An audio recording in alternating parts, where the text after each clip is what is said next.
Hello friends, गुरु दीपक Jangid channel पर आपका स्वागत है। साथियों, आज हम अलवर राज्य का इतिहास, कछवाहा वंश के बारे में जानना चाहते हैं।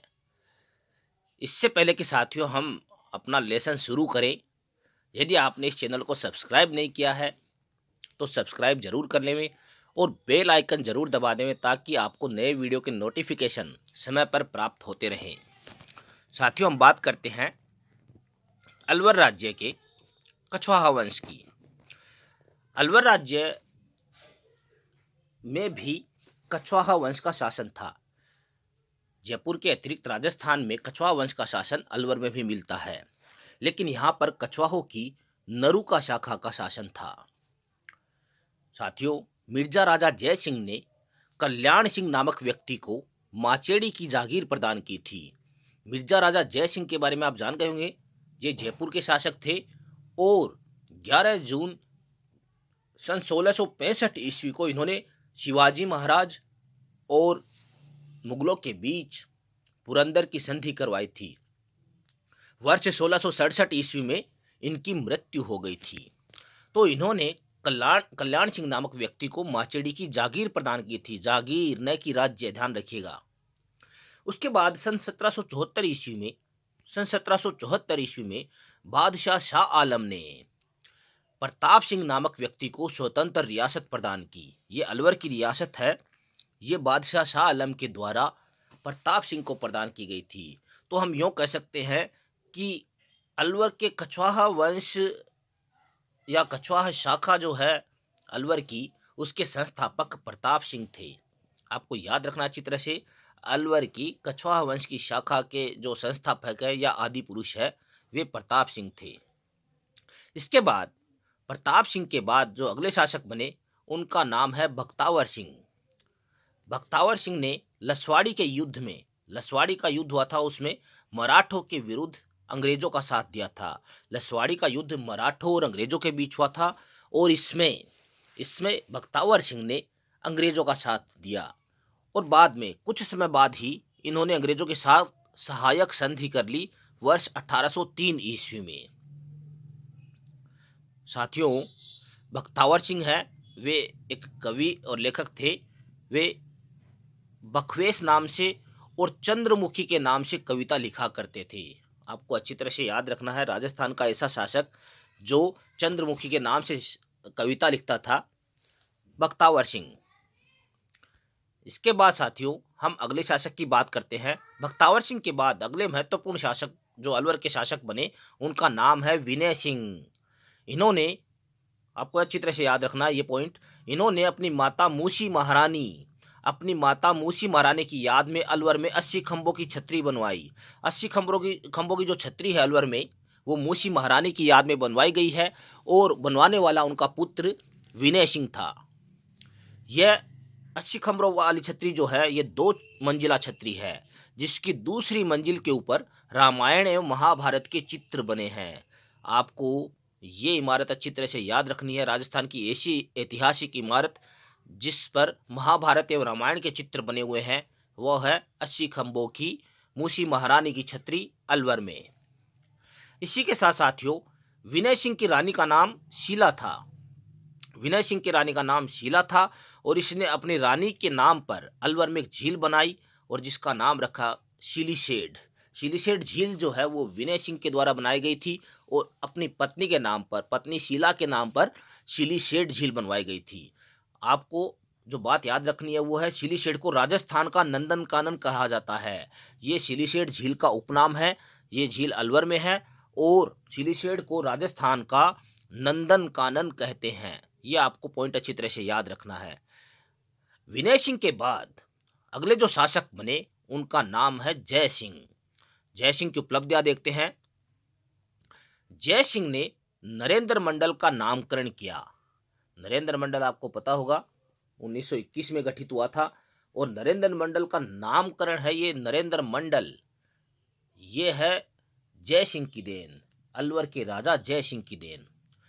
अलवर के राजा जय सिंह ने प्रथम गोलमेज सम्मेलन में भाग लिया जो कि लंदन में आयोजित हुआ था। उस गोलमेज सम्मेलन में भाग लेने के लिए जय सिंह है वो लंदन गए थे। जय सिंह ने ही अलवर में हिंदी भाषा को राष्ट्रभाषा घोषित किया। राजस्थान की रियासतों में सर्वप्रथम अलवर राज्य ने हिंदी को राष्ट्रभाषा घोषित किया और अलवर में इसे राष्ट्रभाषा घोषित करने का श्रेय जय सिंह को जाता है। इसके बाद आगे की जानकारी देखते हैं। ड्यूक ऑफ एडिनबर्ग जब अलवर आए ड्यूक ऑफ एडिनबर्ग जब अलवर आए तो सरिस्का पैलेस का निर्माण कराया। जय सिंह ने ही सरिस्का पैलेस का निर्माण करवाया था। तिजारा दंगों के बाद जय सिंह को अलवर राज्य की गद्दी से हटा दिया गया और ये जय सिंह है ये पेरिस चले गए और वहाँ पर ही इनकी मृत्यु हो गई। तिजारा में दंगे हुए जिनमें जय सिंह का नाम काफ़ी खराब हुआ, जिसके कारण से जय सिंह को गद्दी से हटा दिया गया। जय सिंह है पेरिस चले गए और वहीं पर इनकी मृत्यु हुई। इसके बाद साथियों जो अगले शासक है उनका नाम है तेज सिंह। तेज सिंह आज़ादी के समय अलवर के शासक थे। आपको अच्छी तरह से पॉइंट याद रखना है। तेज सिंह है वो अलवर के शासक थे जब देश आज़ाद हुआ था, मतलब 1947 में तेज सिंह है वो अलवर के शासक थे। नंबर 2 बात, इनके ऊपर महात्मा गांधी की हत्या में शामिल होने का इल्ज़ाम भी लगाया गया था। इनकी भूमिका इसमें संदिग्ध मानी गई थी और न्यायपालिका में केस चला था, पर बाद में न्यायपालिका ने इन्हें क्लीन चिट दे दी थी, जिसके कारण से इन्हें बाइज्जत बरी कर दिया गया था। ये बात आपको इनके बारे में दोनों पॉइंट अच्छी तरह से याद रखने हैं। साथियों ये आपके अलवर के कछवाहा वंश जो है उसका इतिहास मैंने शॉर्ट में बताया है। अब हम बात करने वाले हैं करौली राज्य। करौली राज्य का इतिहास ये आप याद रखना, अलग ही शाखा है। ये कछवाओं की शाखा नहीं है यहाँ पे करौली में। यहाँ पर यादवों का शासन था। तो चलिए साथियों शुरू करते हैं करौली राज्य का इतिहास। करौली में यादवों की जादौन शाखा थी। एक तो ये याद रखना आपको, करौली में जो यादवों की शाखा थी, यादव वंश के थे शासक, और यादवों में भी जादौन शाखा थी। करौली के राजाओं की, इन यादव शासकों की कुल देवी का नाम केला माता है। करौली में केला माता का मंदिर बना हुआ है और वहाँ पर इनके भक्तगण हैं, वे लांगुरिया गीत गाते हैं। ये आपको अच्छी तरह से याद रखना है। लांगुरिया गीत है वो केला माता के मंदिर में गाए जाते हैं इन्हें प्रसन्न करने के लिए। अब हम देखते हैं इस वंश के, करौली राजवंश के, करौली के यादव राजवंश के प्रमुख शासक। सबसे पहले देखते हैं विजयपाल। 1040 ईस्वी में बयाना को जीतकर विजयपाल ने इसे अपनी राजधानी बनाया। यादवों की जादौन शाखा का शासन विजयपाल ने ही प्रारंभ किया था और नल्ल सिंह नामक लेखक ने एक ग्रंथ लिखा जिसका नाम था विजयपाल रासो। कई बार परीक्षाओं के अंदर आया हुआ क्वेश्चन है, विजयपाल रासो किसने लिखा था? नल्ल सिंह ने। और इसके अंदर आपको साफ साफ पता लग रहा होगा किस शासक के बारे में जानकारी दी गई है। ये करौली के यादव वंश के विजयपाल के बारे में लिखा गया है। इसके बाद हम अगला शासक देखते हैं तिमनपाल। तिमनपाल ने तिमनगढ़ का किला बनवाया और तिमनगढ़ को ही अपनी राजधानी बनाया। यह आपको इसमें याद रखना है। इसके बाद अगला शासक देखते हैं कुंवरपाल। कुंवरपाल है वो मोहम्मद गोरी के खिलाफ लड़ता हुआ मारा गया था। मोहम्मद गोरी का भारत में आने का समय 1191-92 के आसपास है। तो उस समय ही कुंवरपाल से भी युद्ध हुआ था और इसमें कुंवरपाल है वो मोहम्मद गोरी के खिलाफ युद्ध करता हुआ मारा गया। कुंवरपाल के बाद जो अगला शासक है उसका नाम है अर्जुनपाल। अर्जुनपाल ने 1348 ईस्वी में कल्याणपुर नामक नगर बसाया। ये आपको याद रखना अच्छी तरह से, क्योंकि कल्याणपुर का नाम ही बाद में जाकर करौली बन गया था। करौली नाम है वो कल्याणपुर का ही नाम था। तो आपको ध्यान में रखना है करौली की स्थापना है वो अर्जुनपाल ने की थी, लेकिन इसका नाम उस समय कल्याणपुर था और वर्ष 1348। अर्जुनपाल के बाद इस यादव वंश में जो अगले शासक बने उनका नाम है धर्मपाल। इन्होंने कल्याणपुर का नाम करौली रखा और इसे अपनी राजधानी बना लिया। धर्मपाल ने कल्याणपुर का नाम बदल के करौली कर दिया था और इसे अपनी राजधानी भी बनाया था। इसके बाद धर्मपाल के बाद इस यादव वंश में, करौली के यादव वंश में जो अगले शासक बने उनका नाम है गोपाल पाल। गोपाल पाल के बारे में आपको याद रखना है, इन्होंने करौली में मदन मोहन जी का मंदिर बनवाया था। अच्छी तरह से याद रखिएगा, मदन मोहन जी का मंदिर है वो करौली में है। और यह गौड़ीय संप्रदाय की राजस्थान में दूसरी प्रमुख पीठ है। गौड़ीय संप्रदाय चैतन्य महाप्रभु ने शुरू किया था, चैतन्य महाप्रभु। तो गौड़ीय संप्रदाय की राजस्थान में जो दूसरी प्रमुख पीठ है वो करौली में है और मंदिर का नाम है मदन मोहन जी का मंदिर। इसके बाद साथियों, गोपाल पाल के बाद अगले जो शासक बने यादव वंश में, करौली के यादव वंश में, वे हैं हरबख्श पाल। हरबख्श पाल इन्होंने 1817 ईस्वी में अंग्रेजों के साथ अधीनस्थ मैत्री संधि कर ली। अधीनस्थ मैत्री संधि हरबख्श पाल ने की थी अंग्रेजों के साथ। और याद रखने योग्य है, यह राजस्थान में अंग्रेजों के साथ सर्वप्रथम की गई संधि मानी जाती है। संधि आपको याद रखना, हम चर्चा करेंगे बाद में संधियों के ऊपर। ये कौन सी संधि है? इस संधि का नाम है अधीनस्थ मैत्री। इससे पहले सहायक संधि भी हुई थी। सहायक संधि नहीं है ये। यदि ये प्रश्न पूछ लिया जाए कि राजस्थान में सर्वप्रथम अधीनस्थ मैत्री की संधि किसने की थी, तो वो राज्य था करौली और शासक का नाम था हरबख्श पाल। फिर उसके बाद में अगले शासक हरबख्श पाल के बाद में बने हुए हैं मदन पाल। इन्होंने 1857 की क्रांति में कोटा महाराव राम सिंह की मदद की थी। जब कोटा के सैनिक और जनता ने कोटा के महाराव राम सिंह को बंदी बना लिया था उनके महलों में ही, तब महाराव राम सिंह को छुड़वाने के लिए उन सैनिकों से, उनकी गिरफ्त से छुड़वाने के लिए करौली के मदन पाल ने अपनी सेना भेजी थी कोटा में, ताकि महाराव राम सिंह को सैनिकों की गिरफ्तारी से बाहर निकाला जा सके। और मदन पाल के बारे में दूसरी बात जो याद रखने योग्य है वो है, इन स्वामी दयानंद सरस्वती राजस्थान में सबसे पहले करौली में ही आए थे और वो भी मदन पाल के निमंत्रण पर आए थे। आपको दोनों बातें याद रखनी है। स्वामी दयानंद सरस्वती है, वे राजस्थान में सबसे पहले करौली में ही आए थे।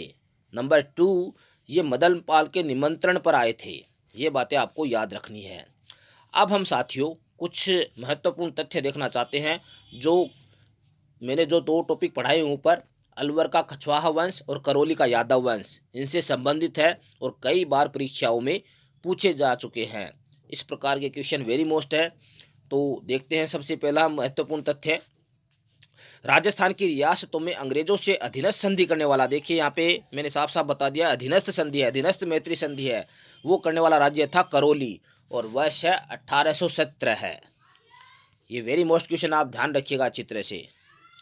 नंबर 2, यह संधि जो करौली ने की थी अंग्रेजों के साथ 15 नवंबर 1817 ईस्वी को हरबख्श पाल ने की थी। उस समय करौली के शासक हरबख्श पाल थे।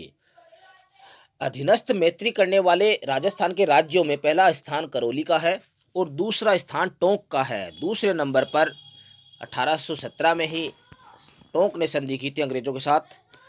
सबसे लास्ट में, सबसे अंत में सिरोही राज्य ने अंग्रेजों के साथ अधीनस्थ मैत्री की संधि की थी। आपको ये पॉइंट भी याद रखना है, सबसे पहला राज्य अधीनस्थ संधि करने वाला करौली, दूसरा टोंक और सबसे लास्ट का है वो सिरोही। सिरोही ने ये संधि 11 सितंबर 1823 ईस्वी को की थी। आपको ये याद रखना है। अब सिरोही सबसे अंत में कैसे हो गया, अब मैं आपको इसके बारे में जानकारी देना चाहता हूँ। पहले सिरोही को मारवाड़ है अपना हिस्सा ही मानता था, लेकिन बाद में सिरोही है वो अलग राज्य बन गया और अलग राज्य बन गया तो इसने नए तरीके से संधि की वर्ष 1823 में। इसलिए सिरोही है वो अधीनस्थ मैत्री की संधि करने वाला राजस्थान का सबसे अंतिम राज्य या रियासत माना जाता है। ये तो थी मित्रों बात अधीनस्थ मैत्री संधि की। अब बात करते हैं सहायक संधि की। आप अच्छी तरह से दोनों में अंतर कर लीजिएगा, सहायक संधि और अधीनस्थ मैत्री संधि। अभी हमने चर्चा की थी अधीनस्थ मैत्री संधि की, अब बात करते हैं सहायक संधि की। अंग्रेजों के साथ सहायक संधि करने वाला पहला राज्य भरतपुर माना जाता है। ये सहायक संधि है।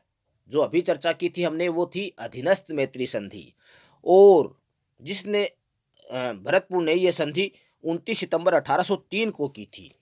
वर्ष 1799 के आसपास जो अंग्रेजों ने संधियां की थी वे सहायक संधि के नाम से जानी जाती है और 1817 के आसपास जो संध्या की थी वे अधीनस्थ मैत्री संध्या मानी जाती है। दोनों के अंदर काफ़ी अंतर है, वो हम कभी बाद में देखेंगे, लेकिन आप इतना याद रख लीजिएगा, यदि पहला राज्य ये पूछा जाए कि सहायक संधि किसने की थी राजस्थान में से, तो नाम है भरतपुर। और ये पूछ लिया जाए पहला अधीनस्थ मैत्री करने वाला राज्य है, तो नाम आएगा करौली। कुछ इतिहासकार अलवर को प्रथम संधिकर्ता मानते हैं। भरतपुर के स्थान पर अलवर को प्रथम संधिकर्ता मानते हैं, लेकिन इतिहास की पुस्तकों में यदि देखा जाए तो कुछ ऐसा विवरण है कि 1803 में पहले भरतपुर ने संधि की, उसके बाद में 1803 में 29 सितंबर के बाद अलवर ने की थी, लेकिन जो भरतपुर वाली संधि है वो भंग हो गई थी। फिर 1805 में भरतपुर ने नई संधि की थी।